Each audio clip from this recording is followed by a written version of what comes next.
የተወደዳችሁ የቻናላችን ተመልካቾች ዛሬ በዓለም እግር ኳስ መድረክ ላይ እጅግ አነጋጋሪና ማራኪ የሆኑትን በተለይ የሰሜን ለንደኑን ኩራት አርሴናልን የተመለከቱ ትኩስና ማራኪ መረጃዎችን በሰፊው ይዘንላችሁ ቀርበናል። የክረምቱን የዝውውር መስኮት በይፋ ሲከፈት ሚካኤል አርቴታና የአርሴናል የበላይ ቦርድ አባላት በዝውውር ገበያው ላይ ትልቅ ማዕበል ለመፍጠር ቆርጠው ተነስተዋል። መድፈኞቹ ባለፈው የውድድር ዘመን ያመለጣቸውን የቻምፒዮንስ ሊግ ዋንጫ ዘንድሮ በእጃቸው ለማስገባት ጥራት ላይ ያተኮረ ስትራቴጂ ነድፈው እየተንቀሳቀሱ ይገኛሉ። በዚህ ክረምት አርሴናል ከብዛት ይልቅ በጥራት ላይ የተመሰረተ ዝውውር እንደሚያከናውን ግልጽ ምልክቶች እየታዩ ነው። ክለቡ አራት የሚሆኑ እጅግ ከፍተኛ ጥራት ያላቸውን ተጫዋቾች ለማስፈረም እቅድ ይዞ እየገፋበት ይገኛል። ዛሬ በመጀመሪያው ክፍላችን ከአርሴናል ቤት የሚወጡና ወደ ክለቡ የሚመጡ ተጫዋቾችን የዝውውር ውዝግብ፣ ሚካኤል አርቴታ በታዳጊዎቹ ላይ የያዘውን ጽኑ እምነትና አስደናቂውን የሊጉን የመክፈቻ መርሃ ግብር በዝርዝር እንመረምራለን። እስከ ፍጻሜው ድረስ አብራችሁን ቆዩ።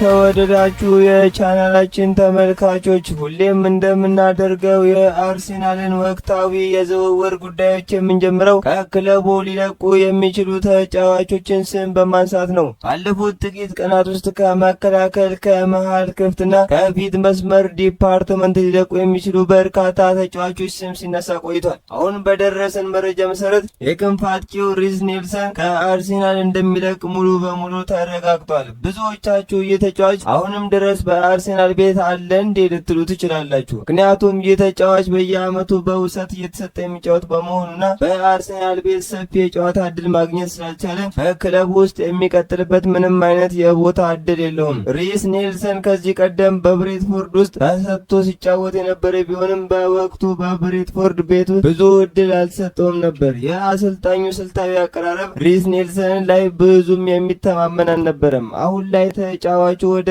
አርሴናል የተመለሰ ቢሆንም መድፈኞቹ ተጫዋቾች ወደ ዌስትሃም ዩናይትድ ለመሸኘት ከጫፍ ደርሰዋል። ዌስትሃም ዩናይትድ ከዚህ ቀደም በተጫዋቹ ላይ ከፍተኛ ፍላጎት አሳይቶ የነበረ ሲሆን አሁን ላይ በዝውውሩ ዙሪያ ድርድር እያደረጉ መሆኑ ተዘግቧል። አልፎ ተርፎም ተጫዋቹ ወደ ሻምፒዮንሺፕ ወርዶ ሊጫወት የሚችልበት እድል እንዳለ ጭምር መረጃዎች እየወጡ ነው። ይህ የሪስ ኔልሰን ዝውውር ከአንድ ሌላ ትልቅ የዝውውር ጉዳይ ጋር የተያያዘ ሊሆን ይችላል። እሱም ሰመርቪል ነው። ሰመርቪል በዚህ የክረምት የዝውውር መስኮት ከዌስትሃም ዩናይትድ የመልቀቅ ሰፊ እድል አለው። ዌስትሃም ዩናይትድ ለአርሴናልም የዝውውር ትልቅ የፋይናንስ ወጪ አይጠይቅበትም። ሪስ ኔልሰንን በ15 ሚሊዮን ፓውንድ ወይም እስከ 20 ሚሊዮን ፓውንድ አካባቢ ባለው ዋጋ ለመልቀቅ አርሰናል ዝግጁ ነው። ከዚህ ቀደም ብሬትፎርድ ተጫዋቹን በ15 ሚሊዮን ፓውንድ በቋሚነት የመግዛት ምርጫ የነበረው ቢሆንም ይህንን ምርጫ አንፈልግም ብሎ ተጫዋቹን ወደ አርሴናል መመለሱ ይታወሳል። አሁን ግን ዌስትሃም ዩናይትድ ተጫዋቹን በቋሚነት ለማስፈረም በዝውውር ጠረጴዛው ላይ ቁጭ ብሎ እየጠበቀው ይገኛል። ቀጥለን የምንመለከተው እጅግ አስደናቂ ስለሆነው የአርሴናል ታዳጊ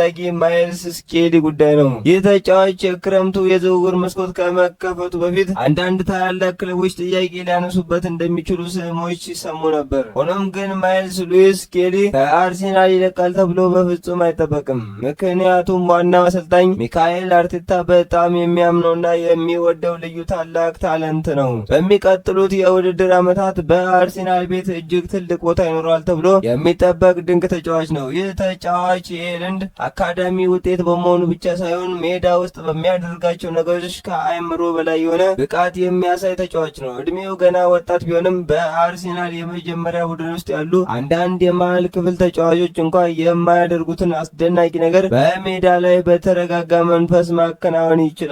አርሴናል ይህንን ተጫዋች የመሸጥ ምንም አይነት ፍላጎት የለውም። አማኙ የዌብሳይት መረጃ ቲም ቶክ እንደዘገበው ማንቸስተር ዩናይትድ በዚህ ታዳጊ ላይ ከፍተኛ ፍላጎትን አሳይቷል። ነገር ግን የአርሴናልን ጽናት ለመፈተን የሚፈልግ ማንኛውም ክለብ ድርድሮች ከመጀመራቸው በፊት እንኳ ከ60 ሚሊዮን ፓውንድ በላይ የሆነ ሂሳብ በጠረጴዛው ላይ ማቅረብ ይኖርበታል። ይህ የሚያሳየው አርሴናል ተጫዋቹን ለመሸጥ ሳይሆን ፈላጊዎቹን ለመከላከል የለጠፈው ዋጋ በመሆኑ ነው። ባለፈው የውድድር ዓመት ሚካኤል አርቴታ ለዚህ ተጫዋች ብዙ የጨዋታ እድሎችን አልሰጠውም ነበር። አሰልጣኙ ለምን እድል እንዳልሰጠው ሲናገር ከአቻምና ብዙ እድል ሰጥቼው ነበር፣ ነገር ግን ያለ እድሜው ብዙ ጫና ተሸክሞ ነበር። አሁን ደግሞ ይህንን ጫና ተሸክሞ እንደገና ሌላ ተጨማሪ ጫና እንዳናሸክመው እንዳይጎዳ በማሰብ ነው በጥንቃቄ ያዝነው ሲል አስረድቷል። ማይልስ ሉዊስ ስኬሊ ባለፈው የውድድር ዓመት መጨረሻ ጨዋታዎች ላይ ያሳየው እንቅስቃሴ እጅግ የሚረሳ አይደለም። በተለይም ማርቲን ዙሜ ዙቢሜንዲ በደከመበት ወቅት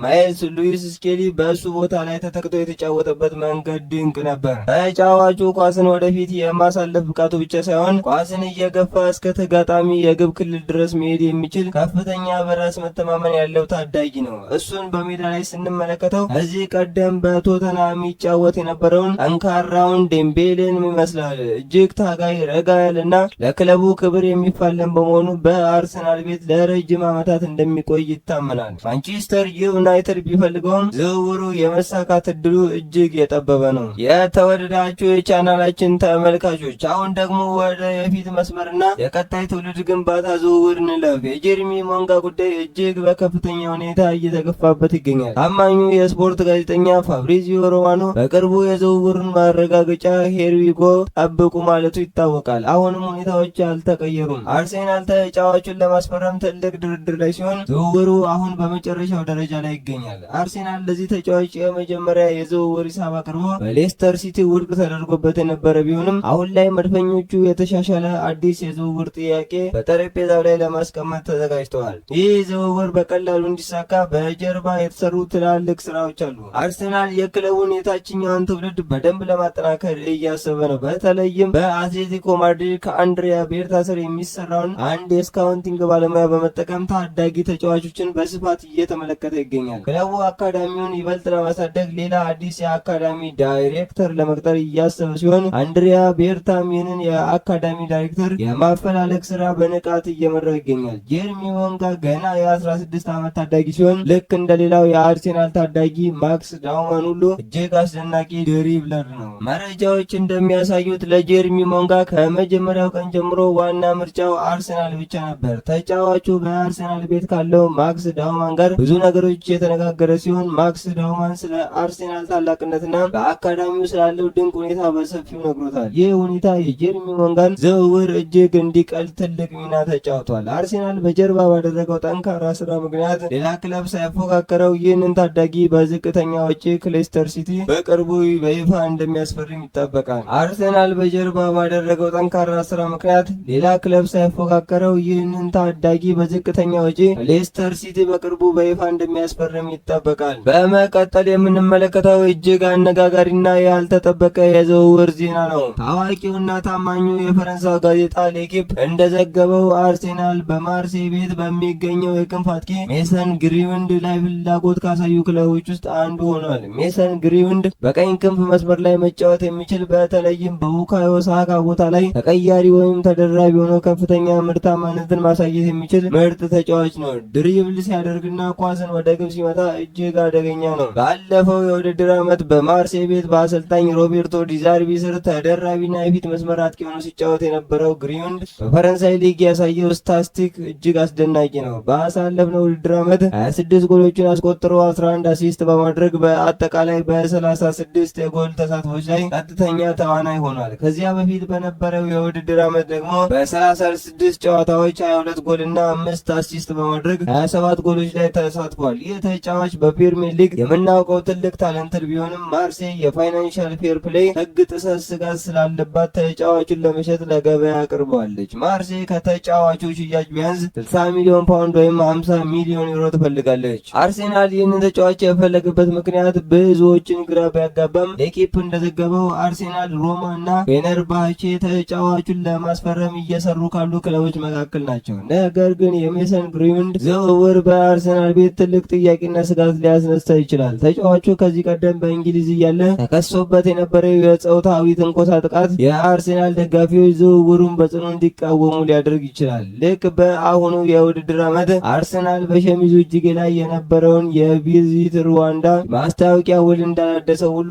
የቪዚት ሩዋንዳ ማስታወቂያ ውል የተጠናቀቀው በፖለቲካዊና አስተዳደራዊ ምክንያቶች በተለይም የዲሞክራቲክ ሪፐብሊክ ኦፍ ኮንጎን ወረራ ተከትሎ በሚነሱ ጥያቄዎች ምክንያት እንደነበር ይታወሳል። አርሰናል ይህንን ውል ካቋረጠ በኋላ በምትኩ የአንድ ትልቅ ድርጅት የኤችአር ተቋም ማስታወቂያን በእጅጌው ላይ ለመለጠፍ ተስማምቷል። በመሆኑም አርሰናል እንዲህ አይነት አስተዳደራዊና ማህበራዊ ጥያቄዎችን የሚያስነሳውን ሜሰን ግሪንውድን ማስፈረም ደጋፊዎችን ያስቆጣል የሚል ከፍተኛ ስጋት በቦርዱ ውስጥ አለ። ሌሎች ታማኝ ጋዜጦች ይህንን መረጃ እስኪያነሱ ድረስ እንጠብቃለን። ሌላኛው ከአርሴናል ጋር ስሙ በስፋት እየተያዘ ያለው ተጫዋች ወጣቱ ኒኮ ፓዝ ነው። እጅግ ታማኝና ለአርሰናል ክለብ በጣም ቅርብ እንደሆነ የሚነገረው ሃንድ ኦፍ አርሰናል የተባለው የውስጥ መስመር መረጃ ውጪ አርሰናል ስለ ኒኮ ፓዝ ሁኔታ መረጃ መጠየቁን በይፋ አድርጓል። ይህ መረጃ ውጪ ከዚህ ቀደም የፕሪሚየር ሊጉን የጨዋታ መርሃ ግብር በይፋ ከመውጣቱ በፊት ቀድሞ በትክክል በመውጣት ታማኝነቱን ያረጋገጠ ሰው ነው። አርሰናል ይህንን ተጫዋች ለማስፈረም ከሪያል ማድሪድ ጋር ጭምር ንግግር ለማድረግ መሞከሩ ተሰምቷል። በሌላ በኩል ታዋቂው የጣሊያን ጋዜጠኛ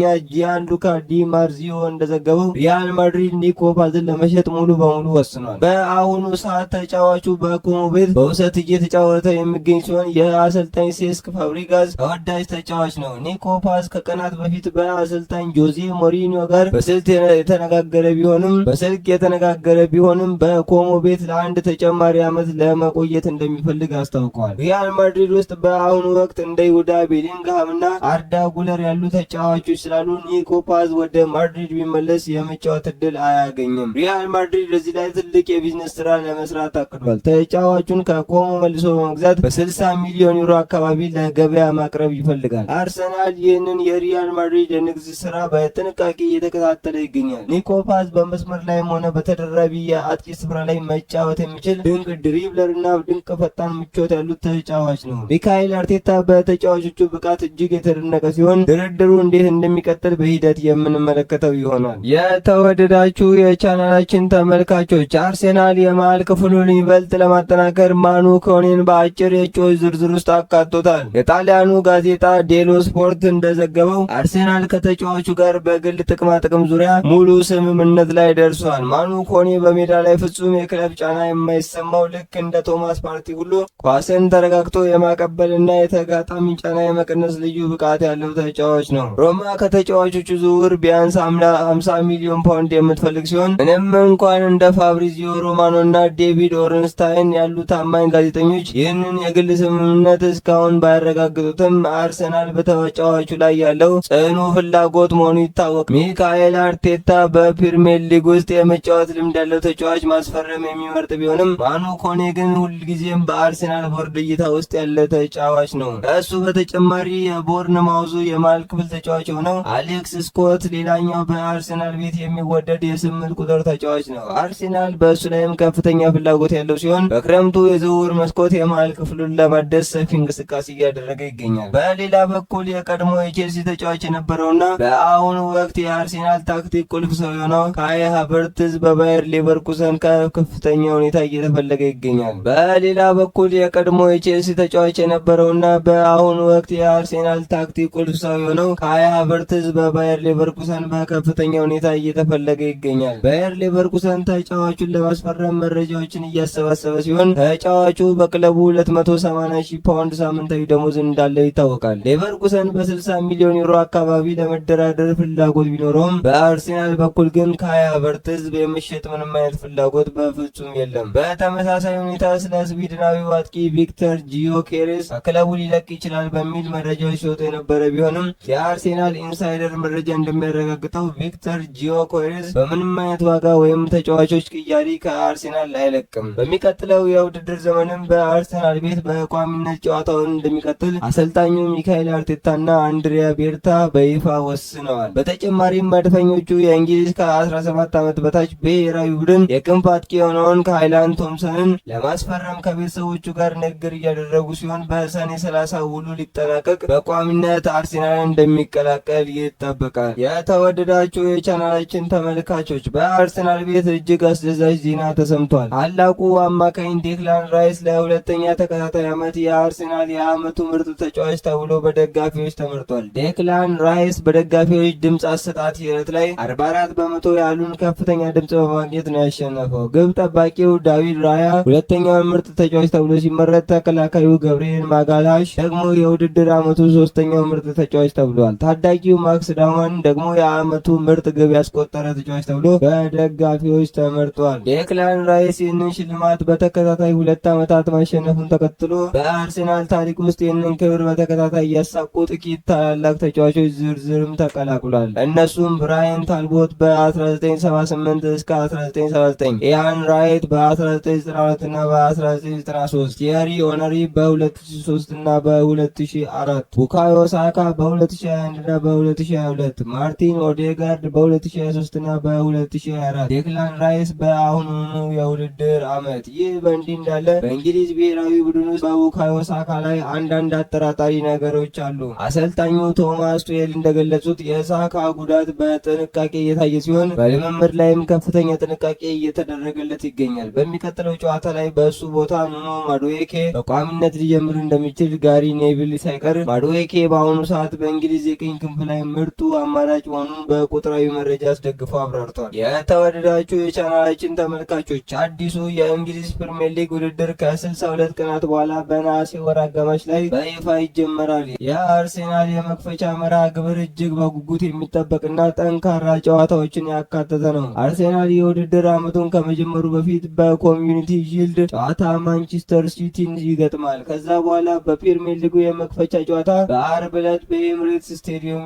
አዲስ አዳጊውን ኮቬንትሪ ሲቲን በመግጠም በይፋ ይጀምራል። የተወደዳችሁ የቻናላችን ተመልካቾች አዲሱ የእንግሊዝ ፕሪሚየር ሊግ ውድድር ከ62 ቀናት በኋላ በነሐሴ ወር አጋማሽ ላይ በይፋ ይጀመራል። የአርሴናል የመክፈቻ መርሃ ግብር እጅግ በጉጉት የሚጠበቅና ጠንካራ ጨዋታዎችን ያካተተ ነው። አርሴናል የውድድር ዓመቱን ከመጀመሩ በፊት በኮሚዩኒቲ ሺልድ ጨዋታ ማንቸስተር ሲቲን ይገጥማል። ከዛ በኋላ በፕሪሚየር ሊጉ የመክፈቻ ጨዋታ በአርብ ዕለት በኤሚሬትስ ስቴዲየም ይደረጋል። የተወደዳችሁ የቻናላችን ተመልካቾች ወደ ሁለተኛውና እጅግ አንቀጥቃጭ ወደ ሆነው የዕለቱ መረጃ ተመልሰናል። በመጀመሪያው ክፍላችን የታላቁን መድፈኛ የአርሴናልን ሰፊ የዝውውር እንቅስቃሴና መርሃ ግብር መመልከታችን ይታወሳል። ቼልሲን፣ የማንቸስተር ሁለቱን ክለቦች ሲቲን እና ዩናይትድን፣ አሁን ደግሞ ትኩረታችንን ሰፋ አድርገን የለንደኑን የሊቨርፑልን አዲስ ጉዞ እንዲሁም በዓለም እግር ኳስ መድረክ ላይ እየተከሰቱ ያሉ ዓለም አቀፍ ክስተቶችንና የዓለም ዋንጫ ትኩስ መረጃዎችን በዝርዝር እንመለከታለን። ወደ ምዕራብ ለንደኑ ክለብ ቼልሲ ስናመራ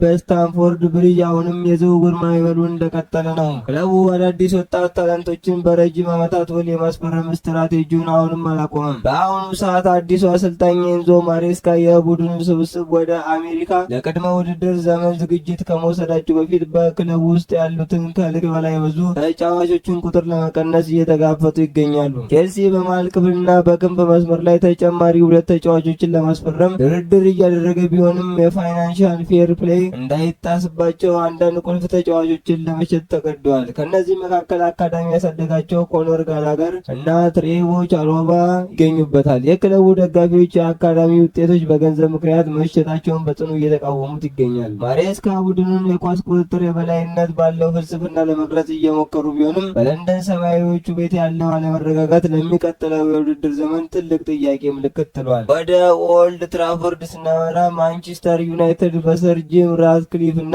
በኢኒኦስ ስር አዲስ አስተዳደራዊ ዘመን ጀምሯል። ክለቡ በአሰልጣኝ ኤሪክ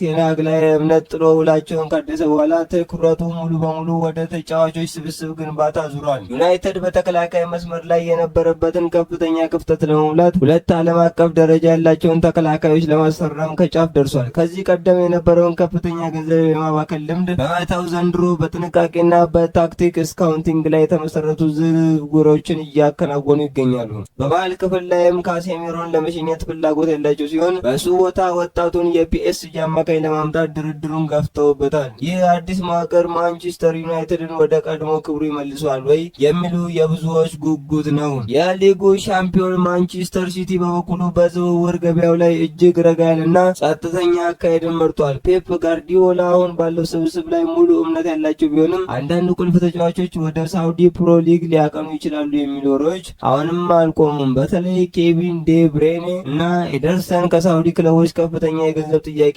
ቀርቦላቸዋል። ሲቲ ተጫዋቾችን ለመልቀቅ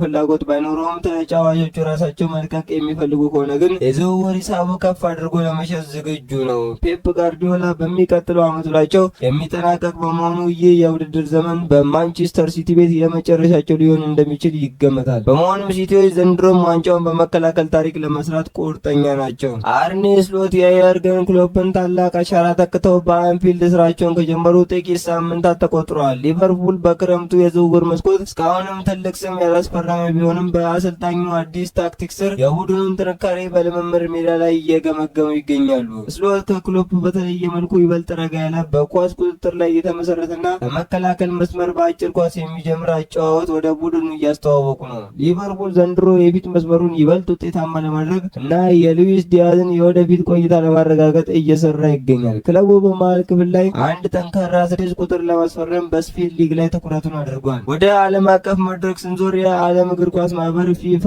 አዲሱን የዓለም ዋንጫ መዋቅርና የተሳታፊ ክለቦችን ሀገራት ቁጥር ማሳደጉን ተከትሎ ተጫዋቾች ላይ እየደረሰ ያለው የጨዋታ ብዛት ጫና ትልቅ አጀንዳ ሆኗል።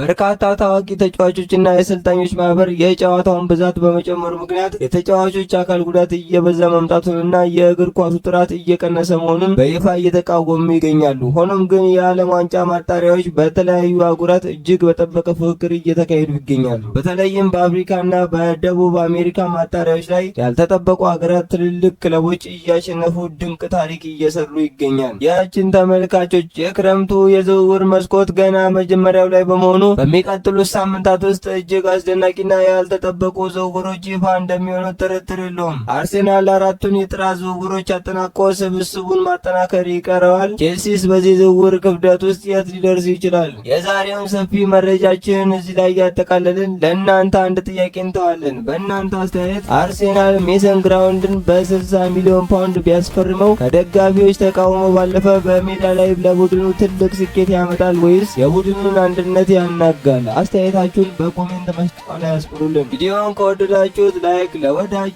ሼር ማድረግ እንዳይረሱ። አዲስ የሆናችሁ ደግሞ የቻናላችን ቤተሰብ ለመሆን ሰብስክራይብ በማድረግ የደውል ምልክቱን ይጫኑ። በቀጣይ ትኩስ መረጃዎች እስከምንገናኝ ሰላም ቆዩልን።